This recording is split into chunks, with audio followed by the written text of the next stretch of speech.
Today, we are talking about something big, something powerful, something that changed the course of politics between India and America. One word, just one word from Jaishankar, and it was like a thunderstorm that shattered Trump's grand India plans. Let me break it down for you in 5 strong points.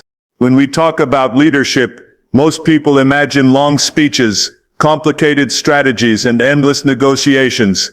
They think power comes from saying more, from talking louder, from filling the air with words. But let me tell you something, real power is not in the number of words you use, it's in the impact of what you say.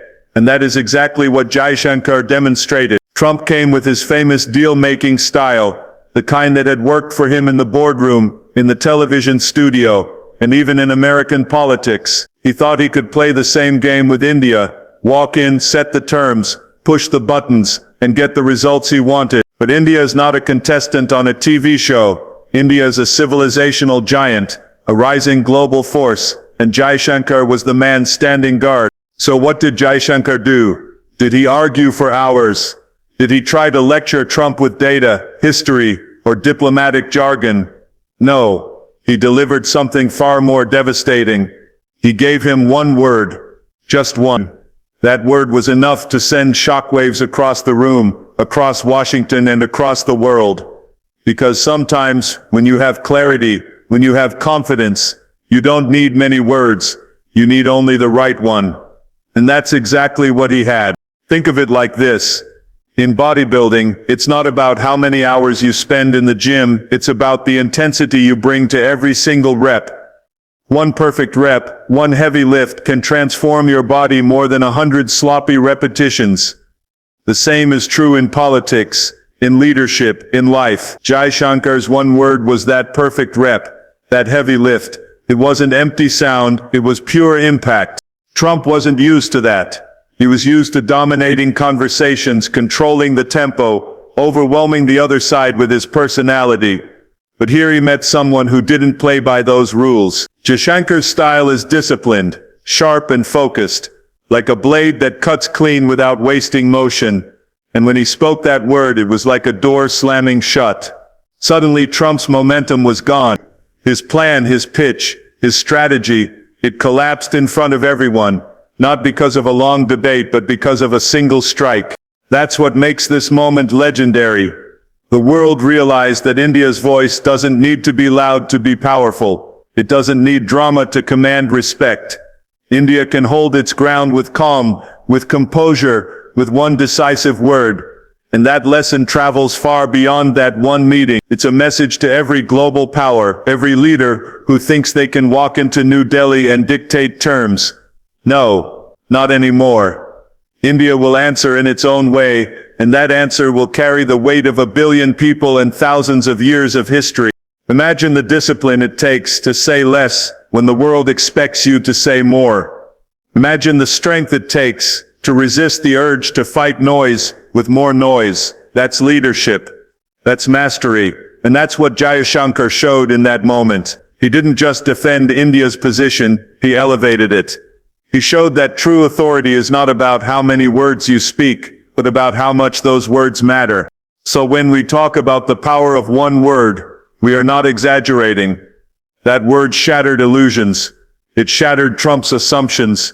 And it shattered the idea that India could be handled like a minor player. From that day forward, every time world leaders approached India, they remembered that moment. They remembered how Trump, the deal maker, was stopped cold by one word. And they understood something very simple. India cannot be played. India must be respected. That's the kind of strength that changes the balance of power. That's the kind of moment that goes into history books. And that's why we call it the power of one word. Trump arrived with a mindset that had worked for him many times before. Divide, negotiate, and dominate. He believed he could walk into India with grand promises, bold statements, and the weight of America's power, and India would simply fall in line. But that assumption was crushed in an instant. Jaishankar's response carried with it a message that thundered louder than any speech. It made it clear that India is not a pawn on someone else's chessboard. India is not a piece to be moved around at will. sacrificed for the ambitions of greater powers. India is a player in its own right, a sovereign force, and a nation that writes its own script. To understand why this mattered so much, let's look at the way global powers often operate. For decades, America and others have treated many countries like clients, nations that depend on them for security, for resources, for validation. They expected those nations to nod along, to sign the papers, to join the alliances without question. But India doesn't fit into that category. India has endured colonization, it has struggled for independence, and it has risen through decades of hardship to stand as one of the most powerful democracies in the world. That history forged a spirit that refuses to be controlled, and Jaishankar, with his sharp diplomacy, gave voice to that spirit. Think of it like a bodybuilding competition. On stage, you have champions who train with discipline, who build themselves rep by rep, day by day, never depending on shortcuts or handouts. And then you have others who try to rely on quick fixes, who hope someone else will push them forward. When the lights come on, the difference is clear. India is the disciplined competitor, the one that built its strength through its own sweat and sacrifice. It does not need validation. It does not need someone else to hand it a trophy. It stands tall on its own achievements.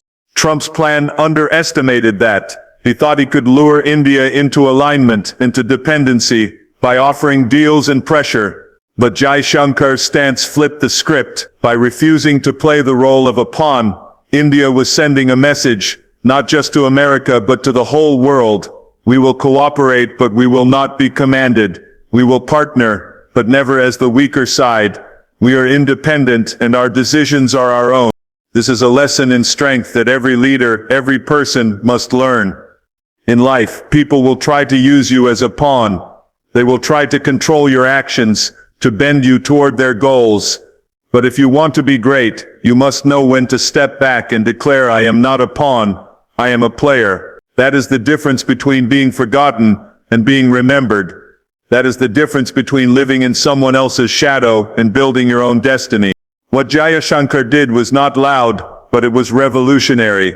He set the boundary with clarity, the kind that doesn't need shouting or threats, the kind that speaks through presence, through confidence, through silence that carries more weight than endless words. India stood as a power that would not be sidelined or manipulated. This moment reshaped how the world looks at India. Allies realized they had to treat India as an equal. Rivals realized they had to respect India's independence. And most importantly, Indians themselves were reminded of the truth. Their nation does not answer to anyone else. That pride, that confidence, became a foundation for India's rise in the years that followed. So when we say India is not a pawn, we are talking about something much larger than a single diplomatic exchange. We are talking about a declaration of independence on the world stage.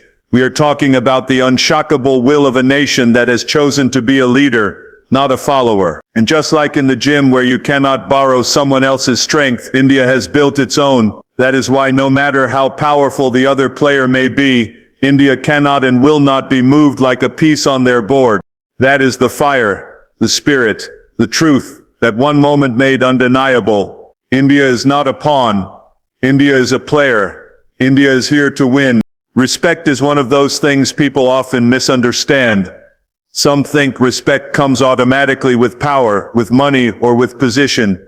They believe that if they are strong enough or rich enough, everyone will simply bow down. But that is not real respect. That is fear. That is compliance. That is temporary. Real respect is earned through actions, through consistency, and through character. And that is exactly what Jaishankar reminded Trump of when he shattered his expectations with just one decisive word. It wasn't just a pushback against a proposal. It was a lesson. Respect is not a gift you can demand. It is something you must deserve. Trump walked into the room with the confidence of a man used to commanding the stage. He had dealt with businessmen, politicians, and world leaders who bent to his energy, his boldness, his style. Many were dazzled, others were pressured, but most eventually gave in. He thought India would be the same, that with enough charm and enough pressure, he could steer the nation toward America's designs. But what he met instead was an immovable force. Jaishankar didn't argue endlessly. He didn't try to out-talk Trump. He simply stood firm and made it clear. India does not hand over respect just because someone demands it. Respect must be earned, even by the President of the United States. This is what makes that moment so important. India has a long history of being told what to do by colonizers, by so-called allies, by global powers who thought they knew better.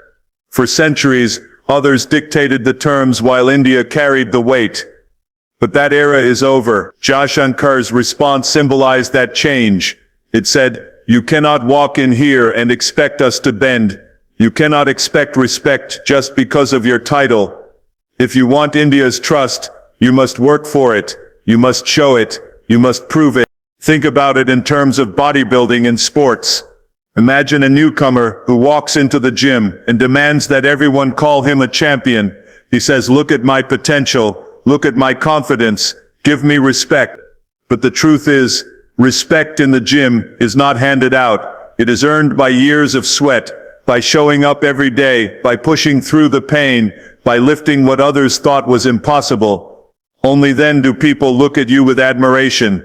The same principle applies on the global stage. Titles, power, and money mean nothing if they are not backed by discipline, consistency, and credibility. Jaishankar's stance was a reminder that India is no longer impressed by displays of force or charm. It wants substance. It wants fairness. It wants recognition based on equality, not hierarchy. And in that instant, Trump and through him the rest of the world realized that India cannot be wooed or bullied with superficial respect. It demands the real thing. This moment also speaks to something universal in leadership.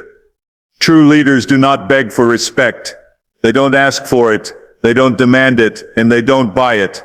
They earn it by being clear, by being strong, by being unwavering when it matters most. That is exactly what Jaishankar displayed. His composure, his confidence, and his precision gave India a stature that no amount of rhetoric could have matched. Respect is not about volume. It is about weight. One calm word from Jaishankar carried more authority than hours of grandstanding. That's because it came from a place of principle. And principles, when defended without compromise, command respect naturally. People may not like it, they may not agree, but they cannot ignore it. From that day forward, Trump's team and indeed, leaders across the globe understood that India was not looking for favors. It was not looking for validation. It was demanding to be treated as an equal, as a partner, whose voice mattered. This is why the moment was not just a political skirmish, but a turning point. It shifted the conversation from "what will India give" to "how can we earn India's trust?" And that is the ultimate power of earned respect. It transforms dynamics. It changes relationships. It sets a new standard.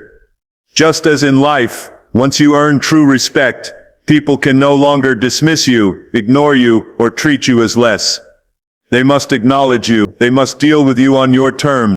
Jaishankar didn't just speak for himself in that moment. He spoke for a billion people, for a civilization, for a nation that has risen from the shadows of history to claim its rightful place. And his message was simple but unstoppable. Respect is not demanded, it is earned. And from now on, the world must earn India's. The beauty of that moment was that it wasn't only about Trump. It wasn't only about America. Jaishankar's single precise word turned into something far bigger. It became a wake-up call to the entire world. Leaders from Europe to Asia, from Africa to Latin America, all paid attention. They saw a new India emerging, one that was calm yet firm, cooperative yet independent, open to partnerships but unwilling to compromise its core interests. The message was not whispered behind closed doors. It rang out in a way that every nation could hear. India is awake, India is rising, and the days of underestimating it are over. For decades, many countries had treated India like a background player. They acknowledged its size, its democracy, its culture, but when it came to decision-making on global issues, India was often left on the sidelines. Major powers preferred to negotiate among themselves, assuming India would eventually fall in line. But that assumption collapsed in the instant Jaishankar delivered his response. Suddenly the world had to reckon with the fact that India was no longer a silent spectator. It had become a voice that could not be ignored, a power that could shift balances and shape outcomes. This was a wake-up call, because it shattered old habits of thought. The United States, Europe, even China, they all had narratives about India. Some saw it as a market to be tapped. Others saw it as a counterweight to their rivals. Few saw it as an independent strategic actor, but Jaishankar's intervention forced a change. It was like a sharp alarm clock ringing at dawn, shaking everyone out of their comfortable assumptions. The world now had to accept India as a player that could and would say no when necessary. Think of it like a competition. For years, people might overlook a competitor, dismissing them as not dangerous enough. Then one day that competitor steps onto the stage, delivers a flawless performance, and suddenly the entire room realizes they've been ignoring a champion in the making. That's what happened with India.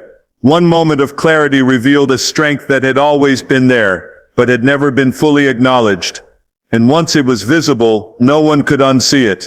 This wake-up call also changed how nations planned their strategies. If you're a global power, you can no longer design policies for Asia or trade routes or security alliances without factoring India in. If you're a multinational corporation, you can no longer think of India as a cheap labor hub. You must think of it as a critical market and a partner in innovation. If you're a smaller nation, you now see India as a voice that might defend your interests on the world stage. In every direction, the ripple effect spread. And just like in life, when someone who has been underestimated finally stands tall, the entire dynamic shifts. People begin to treat you differently. They speak to you differently. They measure their words. They reconsider their strategies. Because they know you will not just nod along anymore. That's exactly what India achieved in that moment. The wake-up call wasn't loud or theatrical, but it was undeniable. The world realized that India doesn't need to shout to command attention. It doesn't need to demand a seat at the table. It has already earned it. From that point on, India's role in international forums, in economic negotiations, in security partnerships began to change. Everyone knew, if India is not on board, the plan will not succeed. For Trump, this was a blow. For the world, it was a revelation. They now had to deal with an India that was clear about its identity and confident in its power. And once a nation claims that kind of respect, there is no going back. So yes, Jaishankar's one word was more than just a diplomatic response. It was a turning point. It rang out like an alarm, waking the world to the reality that India is no longer the sleeping giant. It is wide awake, fully alert, and ready to shape the future on its own terms. Leadership has always been a word that people throw around carelessly. Many think leadership is about shouting the loudest, being the most aggressive, or dominating every conversation. Others believe it's about pleasing everyone, never saying no, always trying to keep the peace. But real leadership is none of these things. Real leadership is about strength and clarity. It is about knowing who you are, what you stand for, and being able to express that in a way that cannot be ignored. That is what Jaishankar showed the world in that moment with Trump. With just one word, he demonstrated that leadership doesn't come from noise, it comes from conviction. Trump's style was the opposite. He thrived on drama, on unpredictability, on keeping everyone guessing what he would do next. He built his brand on being larger than life, on saying things others would not nat to say. Many world leaders were caught off guard by this style. They either tried to match his energy, or simply went along with it to avoid conflict. But Jaishankar didn't do either. He stayed calm. He stayed composed. He stayed clear. That clarity itself was power. It showed that India did not need to imitate anyone, did not need to submit, did not need to play games. It could stand on its own terms. Clarity is one of the rarest traits in leadership because it requires discipline. It's easy to get lost in details, in emotions, in trying to prove yourself. But clarity means cutting through all the noise and saying, this is what matters. This is who we are. This is our line, and we will not cross it. Jaishankar did that, and it completely changed the energy in the room. Trump, a man who often overwhelmed others with his personality, found himself stopped cold by the sheer weight of calm authority. That is what true leadership looks like. It is not reactive, it is not loud, it is steady and unshakable. Strength and clarity also go hand in hand. Without strength, clarity can be ignored. Without clarity, strength can be wasted. Together, they are unstoppable. Jaishankar's strength came from knowing India's position in the world, from the confidence of representing a nation that had worked hard to earn respect. His clarity came from his discipline, his experience, and his understanding that leadership means standing firm, even when others are pushing hard against you. When he spoke that one word, it wasn't just language, it was the voice of a billion people, condensed into a single unmovable statement. Think about how this applies in life. In the gym, strength alone is not enough. You can be powerful, but if your movements are sloppy, your energy is wasted. Clarity of technique, clarity of form is what transforms raw strength into real results. The same is true in leadership. You can have influence, power or authority, but unless you have clarity of vision, it will scatter in all directions and achieve nothing. Jaishankar combined both perfectly, strength to hold his ground and clarity to make the message impossible to misinterpret. The impact was immediate. The world saw that India's leadership was no longer about hesitation or compromise. It was about precision and power. Partners realized they were dealing with a country that knew exactly where it stood. Rivals realized they could not confuse or corner India with pressure tactics.